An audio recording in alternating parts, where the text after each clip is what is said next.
بسم اللہ الرحمن الرحیم۔ السلام علیکم دوستو، آج ہم اس ویڈیو میں بات کریں گے ہماری زندگی کے امتحان کے بارے میں، جس کا سینٹر اللہ تبارک و تعالی نے اس دنیا کو رکھا ہے۔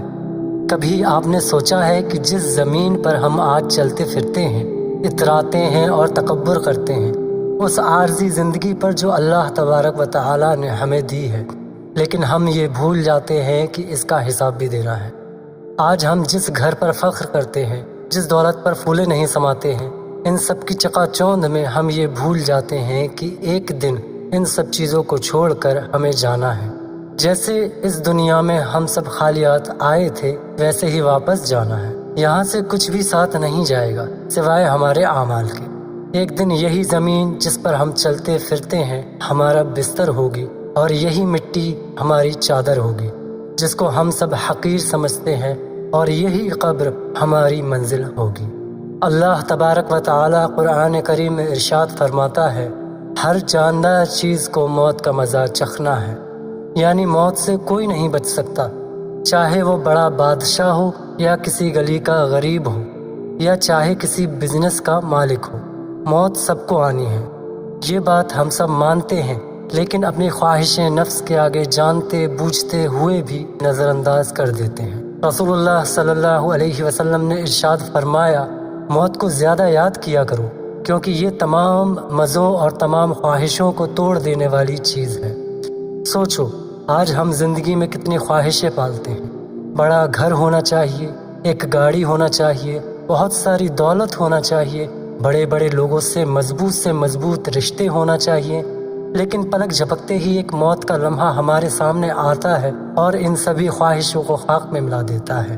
کیا ہم نے کبھی غور کیا ہے کہ کل کتنے لوگ تھے جو ہمارے ساتھ ہنستے تھے، بولتے تھے اور ہمارے ساتھ گھومنے جاتے تھے، اور ہم سب سے پہلے کتنے ہی لوگ تھے جو خود کو بہت بڑا ترم خان سمجھتے تھے؟ کتنے ہی لوگ ہیں جن کا آج نام و نشان بھی نہیں ہے۔ یہی ہے موت کی حقیقت، جس کے لیے اللہ تبارک و تعالی قرآن کریم میں ارشاد فرماتا ہے، کل نفس ذائقۃ الموت، یعنی ہر جاندار چیز کو موت کا مزہ چکھنا ہے۔ موت کا آخری لمحہ تصور کے ساتھ ذرا سے وقت کے لیے ہم سب اپنی آنکھیں بند کریں اور تصور کریں کہ ایک شخص ہے جو بستر پر پڑا ہوا ہے، اور اس کے آس پاس اس کے سبھی اپنے کھڑے ہیں۔ کوئی رو رہا ہے اور کوئی ہاتھ پکڑ کر بیٹھا ہوا ہے، لیکن دھیرے دھیرے اس شخص کی آنکھیں الجھ رہی ہیں، سانسیں تیز ہو رہی ہیں اور چہرہ پیلا پڑتا جا رہا ہے، اور پھر اچانک سے ایک جھٹکا آتا ہے اور اس کی روح نکل جاتی ہے۔ سوچو کیسا لمحہ ہوگا یہ، اور کیا ہی شدت ہوگی اس درد کی، ہم اس کا تصور بھی نہیں کر سکتے۔ دوستو، اس کو سمجھنے کے لیے ہمارے پیارے نبی رسول اللہ صلی اللہ علیہ وسلم نے ارشاد فرمایا، ایمان والے کی روح ایسے نکلتی ہے جیسے پانی مٹکے سے بڑی آسانی سے بہہ کر نکل جاتا ہے، لیکن کافر کی روح ایسے کھینچی جاتی ہے جیسے کانٹا کسی گیلے کپڑے میں پھنس جائے اور پھر اس کپڑے کو کھینچا جائے۔ سوچو کتنا دردناک لمحہ ہوگا جب روح کھینچی جائے گی اور انسان صرف تڑپتا رہ جائے گا۔ ان سب مرحلوں کے بعد ہماری دنیاوی زندگی کا اختتام ہو جاتا ہے اور شروعات ہوتی ہے آخرت کی پہلی منزل، جس کو ہم سب قبر کہتے ہیں۔ رسول اللہ صلی اللہ علیہ وسلم نے ارشاد فرمایا، قبر یا تو جنت کا ایک باغ ہے یا جہنم کا ایک گڑھا۔ مطلب جیسے ہی انسان دنیا کو الوداع کہتا ہے اور قبر میں دفن کر دیا جاتا ہے، اس کا اگلا مرحلہ شروع ہو جاتا ہے۔ سوچو، جو تمہارے اپنے تھے جیسے ماں، بہنیں، بیوی، چھوٹے چھوٹے بچے اور قریبی رشتہ دار، روتے ہوئے گھر پر ہی رہ جاتے ہیں اور ساتھ چھوڑ دیتے ہیں۔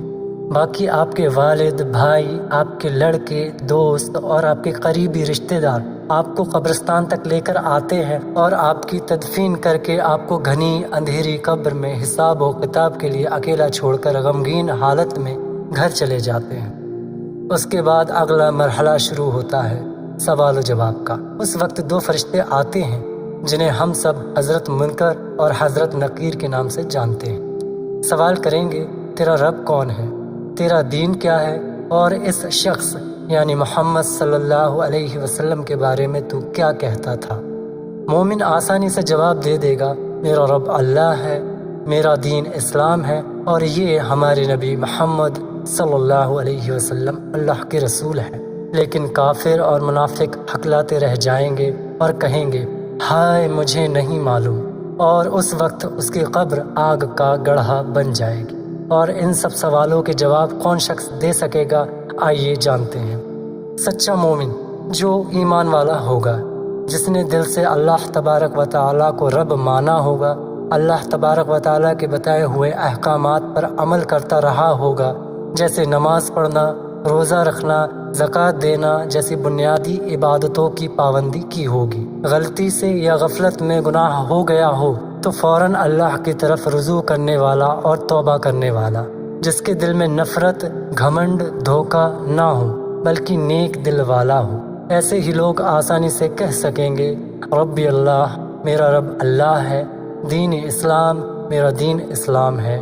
اور جب تیسرا سوال پوچھا جائے گا ہمارے نبی اور رسول صلی اللہ علیہ وسلم کے بارے میں، تو صرف وہی لوگ جواب دے سکیں گے جو اچھے اخلاق والے ہوں گے، جو انسانوں کے ساتھ حسن سلوک سے پیش آتے ہوں گے، یعنی اچھا برتاؤ کرتے ہوں گے، ماں باپ کا حق ادا کرتے ہوں گے، پڑوسیوں اور رشتہ داروں کے ساتھ بھلائی کا معاملہ کرتے ہوں گے، اور کبھی خود کی ذات سے دوسروں کو تکلیف نہیں پہنچاتے ہوں گے، اللہ کے بندوں سے محبت کرتے ہوں گے، محبت رسول صلی اللہ علیہ وسلم والے، جو اپنے دل میں حضرت محمد صلی اللہ علیہ وسلم سے سچی محبت رکھتے ہوں گے اور ان کی سنتوں پر عمل کرتے رہے ہوں گے۔ وہی لوگ کہہ سکیں گے کہ یہ تو میرے پیارے نبی اور اللہ کے رسول حضرت محمد مصطفیٰ صلی اللہ علیہ وسلم ہیں۔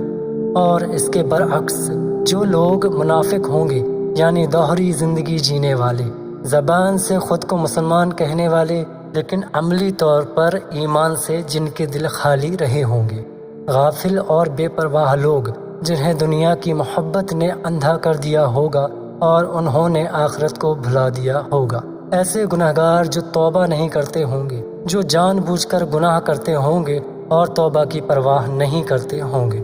حدیث شریف میں آتا ہے کہ نیک ایمان والا شخص قبر میں ہی صحیح جواب دے دے گا، اس کے لیے قبر باغ جنت بن جائے گی، اور غیر ایماندار یعنی منافق اور باقی سب لوگ جواب نہیں دے سکیں گے، اور ان کی قبر آگ کا گڑھا بن جائے گی۔ ایمان والے کے لیے اللہ تبارک و تعالی قبر کو کشادہ کر دے گا، یعنی پھیلا دے گا، اس کے لیے جنت کی ایک کھڑکی کو کھول دیا جائے گا جہاں سے قبر میں ٹھنڈی ہوا آتی رہے گی اور وہ آرام سے سو جائے گا، جیسے دلہن اپنے نئے گھر میں چین سے سو جاتی ہے۔ لیکن گنہگار کے لیے قبر تنگ ہو جاتی ہے اور اس پر عذاب ہونے لگے گا، سانپ اور بچھو اس پر مسلط ہو جائیں گے، اور اس کے لیے جہنم سے ایک کھڑکی کو کھول دیا جائے گا جہاں سے اسے چیخ و پکار کرا دینے والا عذاب ہونے لگے گا۔ اس کے بارے میں ہمارے پیارے نبی رسول اللہ صلی اللہ علیہ وسلم نے ارشاد فرمایا، اگر قبر کا عذاب تم سن پاتے جو میں سنتا ہوں تو تم اپنے مرے ہوں کو دفنانا چھوڑ دیتے۔ سوچو میرے دوستوں، کیا ہم سب اس کے لیے تیار ہیں؟ کیا ہمارے اعمال ایسے ہیں جس سے ہم سب ان آنے والے مرحلوں کو طے کر سکیں؟ آپ سب کے لیے ایک نصیحت، میرے پیارے بھائیوں اور بہنوں، بزرگوں اور دوستوں، موت اور قبر حق ہے۔ آج اگر ہم اللہ کی طرف لوٹ آئیں، نماز پکی کر لیں، گناہ چھوڑ دیں اور توبہ کر لیں تو انشاءاللہ یہ سفر ہمارے لیے آسان ہو جائے گا۔ آئیے آخر میں ہم سب مل کر بارگاہ الہی میں دعا کریں، اے اللہ ہمیں موت کے وقت ایمان کی مٹھاس نصیب فرما، ہماری قبر کو جنت کا باغ بنا دے، اے اللہ ہمیں قبر کے عذاب سے بچا لے اور ہمیں جنت الفردوس میں رہنے والے نیک لوگوں میں شمار فرما، آمین یا رب العالمین۔ اگر ویڈیو پسند آئی ہو تو چینل کو سبسکرائب کر لیں اور لائک شیئر ضرور کریں۔